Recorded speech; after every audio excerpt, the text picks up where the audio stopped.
ভারতের বাজার দখল থেকে ভারতের অর্থনৈতিক উন্নতি অগ্রগতি টেনে ধরা, আর এই দুয়ের কাজ করতে একের পর এক কৌশল প্রয়োগ করছে আমেরিকা।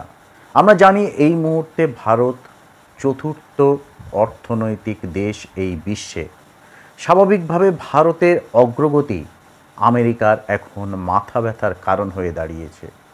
আর এই পরিস্থিতিতে ভারতের বিপুল জনসংখ্যার যে বাজার, সেই বাজারে আমেরিকা তার কৃষিজাত পণ্য, তার দুগ্ধজাত পণ্য ভারতে কম শুল্কে ব্যবসা করার জন্য শর্ত দিয়েছিল। রাজি হয়নি ভারত সরকার, কারণ আমেরিকা থেকে যদি কিনা ভারত কৃষিজাত এবং দুগ্ধজাত পণ্য নিত, তাহলে বিরাট বিপদে পড়তেন ভারতবর্ষের 7 কোটি বেশির কৃষক এবং যে সমস্ত দুগ্ধজাত পণ্য উৎপাদনকারী সংস্থা আছে তারা। পাশাপাশি ভারতীয়রা যদি আমেরিকার এই কৃষি এবং দুগ্ধজাত পণ্য খায়, তাহলে আমাদের স্বাস্থ্য পড়ত ঝুঁকিতে। আর ভারত সরকার ঠিক এই জায়গাটাতে আমেরিকাকে আটকে দেয়, আর আমেরিকা অর্থাৎ ট্রাম্প প্রশাসন এতেই বেজায় চটেছে।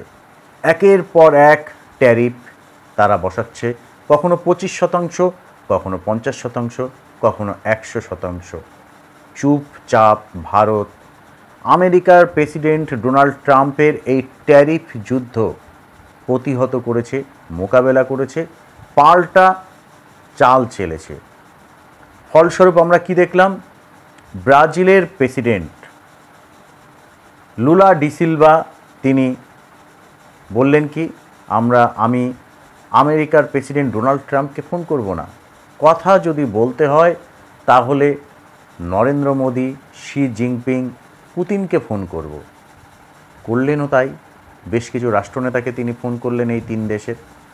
আমরা দেখলাম কি, পুতিন এবং নরেন্দ্র মোদির মধ্যে, অর্থাৎ রুশ প্রেসিডেন্ট ভ্লাদিমির পুতিন এবং ভারতের প্রধানমন্ত্রী নরেন্দ্র মোদির মধ্যে টেলিফোনে কথা হয়েছে। আমরা কি দেখলাম?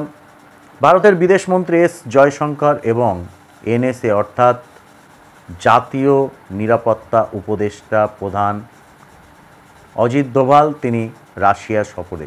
একসাথে এমন দুজন বিচক্ষণ ক্ষমতাধর সম্পন্ন ব্যক্তি রাশিয়া সফরে এই প্রথম। শুধু তাই না, এই রাশিয়া সফরের আগে পরপর আমরা দেখলাম কি অজিত দোভাল চীন সফরে গেলেন। তারপরে কি দেখলাম? প্রতিরক্ষা মন্ত্রী রাজনাথ সিং চীন সফরে গেলেন। এরপরে বিদেশ মন্ত্রী এস জয়শঙ্কর চীন সফরে গেলেন। সেখান থেকে হঠাৎ তারা উড়ে রাশিয়া চলে গেলেন। ভ্লাদিমির পুতিন ভারতে আসবে, আবার চীনে সফরে যাচ্ছেন দেশের প্রধানমন্ত্রী নরেন্দ্র মোদি। কেন এত দৌড়ঝাঁপ? কেন শি জিনপিং প্রকাশ্যে ভারতের পাশে এসে দাঁড়িয়েছে? তাহলে কি রাশিয়া, ইন্ডিয়া, চীন অর্থাৎ RIC জোট শক্তিশালী হতে চলেছে? বাস্তবে এই জোট কি আমেরিকাকে প্রতিহত করার জন্য সক্রিয় হচ্ছে? এমন অনেক প্রশ্ন জিও পলিটিক্সের অন্দরে এখন ঘোরাফেরা করছে। অন্যদিকে আমেরিকা ভারতের বিরুদ্ধে একের পর এক কৌশল অবলম্বন করছে। আমেরিকার টার্গেট ভারতের কর্তৃত্ব নিজের হাতে নেওয়া। আর সে কারণেই প্রথমে নরেন্দ্র মোদিকে তিনি বন্ধু বলে সারা বিশ্বের সামনে জড়িয়ে ধরলেন, পরিচয় করালেন, সারা বিশ্বকে বুঝিয়ে দিলেন নরেন্দ্র মোদি ডোনাল্ড ট্রাম্পের খুব ভালো বন্ধু। আর ডোনাল্ড ট্রাম্প ঠিক যেটা বলবেন সেটাই করবেন নরেন্দ্র মোদি। নরেন্দ্র মোদিকে আমরা দেখেছি এর আগে, যেবার ডোনাল্ড ট্রাম্প প্রেসিডেন্ট নির্বাচনে হারলেন, প্রথম দফা প্রেসিডেন্ট থাকার পর, সেবার হাউডি মোদি হয়েছিল আমেরিকায়, এবং আমেরিকার প্রেসিডেন্টের হয়ে ভোটের প্রচারে গিয়েছিলেন নরেন্দ্র মোদি, বলেছিলেন আপকি বার ট্রাম্প সরকার। আঞ্চলিক রাজনীতিতে, জাতীয় রাজনীতিতে নরেন্দ্র মোদি এবং বিজেপিকে নিয়ে এই খোঁচা বিরোধী প্রত্যেকটি রাজনৈতিক দলের নেতা কর্মীরা এখন দিচ্ছেন। অদ্ভুত একটা যুদ্ধ কিন্তু বাঁধিয়ে দিয়েছে আমাদের মধ্যে। এমন একটা পর্যায়ে এই মুহূর্তে পৌঁছে গেছি আমরা, একদিকে আমাদের রাজনৈতিক বিরোধিতা, অন্যদিকে আন্তর্জাতিক রাজনীতির শক্তি দখলে নেওয়া। কিভাবে এই দুটো মিলেমিশে এক হয়ে গেছে? আমেরিকা গোয়েন্দা সংস্থা, গুপ্তচর সংস্থা সিআইএ ইতিমধ্যে পৃথিবীর 60টি দেশে, অর্থাৎ 60টি দেশে ক্ষমতা বদল করিয়েছে। ভাবুন, অর্থাৎ কোন দেশে কোন সরকার থাকবে সেটা ঠিক করবে সিআইএ। কারণ সিআইএ তার লোককে দিয়ে, তার পছন্দের লোককে ক্ষমতায় বসিয়ে তারা বিচার, শাসন, ব্যবসা সবটাই তাদের ভাবনায়, তাদের মতো করে অন্য একটি সার্বভৌমত্বে তারা সেটা প্রতিষ্ঠা করতে চায়। এবং সেই লক্ষ্যে পৃথিবীর 60খানা দেশে ইতিমধ্যে সিআইএ অর্থাৎ আমেরিকার গুপ্তচর সংস্থা তারা সরকার বদল করে দিয়েছে। শেষ আমরা যদি দেখি তালিকায় সংযোজন বাংলাদেশ, 2024 সালের 5ই আগস্ট শেখ হাসিনা সরকারের পতন হয়। শেখ হাসিনা বর্তমানে দিল্লিতে অবস্থান করছেন এবং এই বাংলাদেশে আমেরিকা সেন্ট মার্টিন দ্বীপে ঘাঁটি গড়তে চলেছে, এমন খবর নানা সূত্র থেকে আসছে। ভারতকে কবজা করতে গেলে আমেরিকার প্রয়োজন ভারতের ভিতরে ঢোকা। প্রথমে ব্যবসা দিয়ে ঢুকতে চেয়েছিল, যখন ব্যর্থ হলো, রুখে দিল নরেন্দ্র মোদীর সরকার, ঠিক তখন আমেরিকা তার সেকেন্ড যে স্ট্র্যাটেজি অর্থাৎ যুদ্ধের অস্ত্র সেটা প্রয়োগ করলো। গোয়েন্দা সূত্রের খবর, ভারতীয়দের মধ্যে অস্থিরতা তৈরির চেষ্টা করছে এই সিআইএ। কেমন একটা যদি উদাহরণ দেই, এই যে যেমন ধরুন এখন বাংলাদেশি ধরে বাংলাদেশে ফেরত পাঠানোর কাজ চলছে দেশের বিভিন্ন রাজ্য থেকে। এই মুহূর্তে এই একটা অত্যন্ত গুরুত্বপূর্ণ বিষয় বাংলা ভাষা। বাংলা ভাষায় কথা বললে সে বাংলাদেশি। শাসক তৃণমূল পশ্চিমবঙ্গের তারা বলছেন এটা কি করে হয়, আন্দোলনে নেমে পড়েছেন ভাষা আন্দোলনের নামে। এবং এটাকে ঘিরে যেভাবে সমাজ মাধ্যমে একটা অস্থির বাতাবরণ তৈরি করা হচ্ছে, বাংলায় কথা বললে কি বাংলাদেশি? আচ্ছা, বাংলাদেশের ভাষা কোনগুলো? চাচা, নানি, খালা, ফুফু, পানি ইত্যাদি ইত্যাদি, এগুলো নাকি বাংলাদেশের ভাষা। এই নিয়ে আপনি কিন্তু একটা যুদ্ধ করছি। চাপে পড়ছে সরকার বা রাজনৈতিক দলগুলো।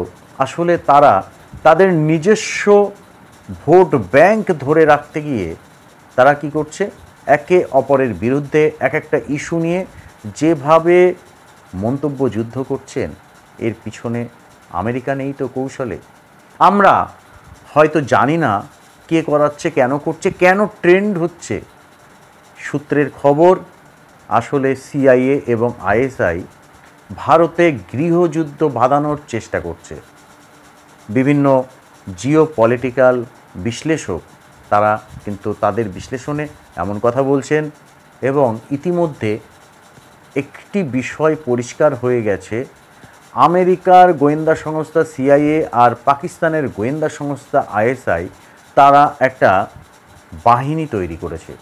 সেই বাহিনীকে প্রশিক্ষণ দেওয়া ইতিমধ্যে শেষ হয়েছে।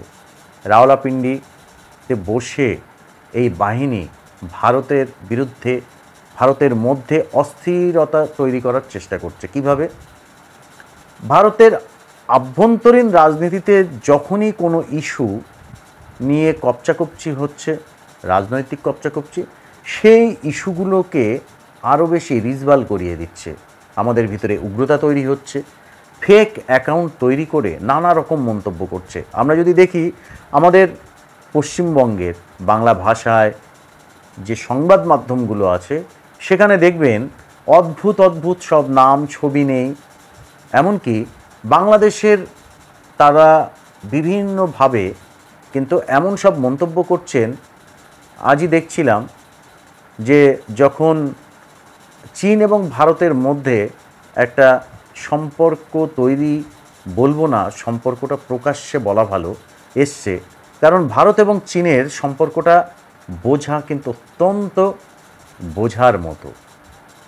তার মানে কোনো ভারী জিনিস কোনো একটা শিশুর মাথায় যদি দেওয়া হয় সে যেমন টানতে পারবে না, ঠিক ভারত এবং চীনের এই কূটনৈতিক সম্পর্কটা আমাদের বোঝার ক্ষেত্রে ওই ভারী বোঝার মতো। স্বাভাবিকভাবে যখন আমরা অনেকটাই প্রকাশ্যে দেখতে পাচ্ছি ভারত এবং চীনের এই সম্পর্কের রসায়নটা, যে না এ তো আমরা যা ভেবেছিলাম তা নয়, ঠিক এরকম একটি খবরের নিচে জনৈক লিখছেন, এবার ভারতের নতুন বাবা চীন, চিরশত্রু চীনকে বাবা বলতে হচ্ছে ভারতকে। আমি ওই অ্যাকাউন্টে গেলাম, খুললাম, অদ্ভুত বিষয়, অ্যাবাউটসে কিছু নেই তেমন, এবং অতি সম্প্রতি এই আইডিটা ক্রিয়েট করা হয়েছে এমন নয়, বহু পুরনো, 2015 সালের, কিন্তু সেই আইডিতে তেমন কোনো পোস্ট নেই। সেই আইডি থেকে শুধুমাত্র কমেন্টস করা হয়, এবং সেই কমেন্টসগুলো কোথায় করা হচ্ছে, যে আমি দেখলাম যে বেশ কয়েকটি সংবাদ মাধ্যমের খবরের নিচে যে কমেন্টস সেকশন থাকে, অর্থাৎ সমাজ মাধ্যম ফেসবুকে, সেখানে তারা ভারত বিরোধী মন্তব্যগুলো করছে। এরপরে ওই মন্তব্যের কাউন্টার অনেক ভারতীয় দিচ্ছে, অনেক বাংলাদেশি দিচ্ছে। ঠিক এরকম করতে করতে কিন্তু একটা কি হচ্ছে, উত্তেজনাকার পরিস্থিতি তৈরি হচ্ছে। এভাবেই ভারতের মধ্যে অস্থিরতা। ভাবুন, এই মন্তব্য করতে করতে করতে করতে হঠাৎ করে ওই মন্তব্যকে ঘিরে ভায়োলেন্স করে দেবে। এটা তো আমাদের দেশে এক ধরনের মাথা মোটা লোক আছে, তারা সত্যিটাকে, তারা যেটা বলে, তারা যেটা বিশ্লেষণ করে, আমরা যদি কিনা অপর একটা শ্রেণী যদি সেটা বিশ্লেষণ করে বলি, তাহলে হিংসা, দাঙ্গা, মারামারি, ভাঙচুর, আগুন সব কিছুই হয়। এই ঘটনা নতুন নয় এই দেশে, এই বাংলায়, আর সেই ঘটনা যাতে ঘটে সেই চেষ্টা করছে। লক্ষ্য একটা, ভারতের যে অগ্রগতি, ভারতের যে শক্তি, সেটাকে ভেঙে খান খান করে দাও, ভেঙে চুরমার করে দাও। হঠাৎ জাতীয় নিরাপত্তা উপদেষ্টার বিদেশমন্ত্রী একসাথে রাশিয়া গেল, নিশ্চয়ই নেপথ্যে কোনো কারণ আছে। পরপর জাতীয় নিরাপত্তা উপদেষ্টা অজিত দোভাল, রাজনাথ সিং, আমাদের প্রতিরক্ষা মন্ত্রী এবং বিদেশ মন্ত্রী এস জয়শঙ্কর চীন সফরে। কোনো রহস্যের গন্ধ পাচ্ছেন না? কিছুই কি মনে হচ্ছে না সাদামাটা? অন্যদিকে আমেরিকার প্রেসিডেন্ট ডোনাল্ড ট্রাম্প পাকিস্তান এবং ভারতের মধ্যে সিঁদুর অপারেশন ঘিরে যে যুদ্ধ হয়েছিল, সেই যুদ্ধ থামিয়ে দেওয়ার দাবি করছেন বারংবার। কেন? আসলে আমরা যদি একটু এরকমভাবে ভাবি, পেহেলগাঁও অ্যাটাকটা একটা পরিকল্পিত, এরপর ভারতকে এমন একটা চাপে ফেলে দেওয়া, একটা পরিস্থিতি তৈরি করা যে ভারত কেন চুপচাপ। আর এই মুহূর্তে যেহেতু কেন্দ্রের শাসক দলের নাম বিজেপি, আর বিজেপি মানে হিন্দুত্ব, বিজেপি মানে হিন্দুত্ববাদিকতা, বিজেপি মানে একটু নয় অনেক বেশি জাতীয়তাবাদী। এটাকেই কাজে লাগাতে হবে, অর্থাৎ অ্যাটাকটা এমনভাবে করতে হবে যেখানে এতদিন ভারত যে চুপচাপ ছিল, নানাভাবে নানা কৌশলে যেগুলো কন্ট্রোল করেছিল, সমস্ত কৌশল ভেঙে তছনছ করে ভারত যাতে পাকিস্তানের সাথে যুদ্ধে জড়ায়, সেরকম একটা পরিস্থিতি তৈরি করো। আর সে কারণে পেহেলগাম অ্যাটাক, আর সেখানে ধর্ম জিজ্ঞাসা করে একের পর এক পর্যটকদের খুন করা হয়েছে, আর তাদের বাড়ির মহিলাদের বলা হয়েছে যাও মোদিকে বলো। ভাবুন, অপারেশন থেকে শুরু করে মন্তব্য, খুন থেকে শুরু করে মন্তব্য, এরপর দেশের অভ্যন্তরে কোনো রাজনৈতিক দল বলছেন পিওকে নাও, কোনো রাজনৈতিক দল ব্যানার করে দিলেন 56 ইঞ্চি বুকের ছাতি কোথায় গেল। না, এই রাজনৈতিক দলগুলো 1971 সালে ইন্দিরা গান্ধীর বুকের ছাতি কোথায় ছিল তখন কিন্তু ব্যানার করেনি। এই রাজনৈতিক দলগুলো 1971 সালে ইন্দিরা গান্ধী হাতে যখন ভারতীয় সেনা যখন পাকিস্তানের 93,000 সৈন্য বাহিনীকে আত্মসমর্পণ করিয়ে এনে দিল, ইন্দিরা গান্ধী তখন পাকিস্তানের দখলে থাকা কাশ্মীরের অংশ কিভাবে নিতে হবে তখন সাহস, বুকের ছাতি ইত্যাদি প্রশ্ন তোলেনি। এই লোকগুলো তখন কিন্তু গান্ধীবাদ জিন্দাবাদ, ইন্দিরা গান্ধী জিন্দাবাদ করেছেন। সেই লোকগুলোই আজকে কথাগুলো বলছেন। দেখুন, পার্টটা পলিটিক্যাল হলেও বিষয়টি কিন্তু জিও পলিটিক্যাল, আর বিষয়টা দেশের বিষয়, বিষয়টা সরকারের বিষয়, বিষয়টা দেশের সার্বভৌমত্বের বিষয়। বলুন তো, এই পরিস্থিতিতে পহেলগাম অ্যাটাক পরবর্তী পর্যায়ে অপারেশন সিঁদুর হয়েছিল, সেটা কি ছিল?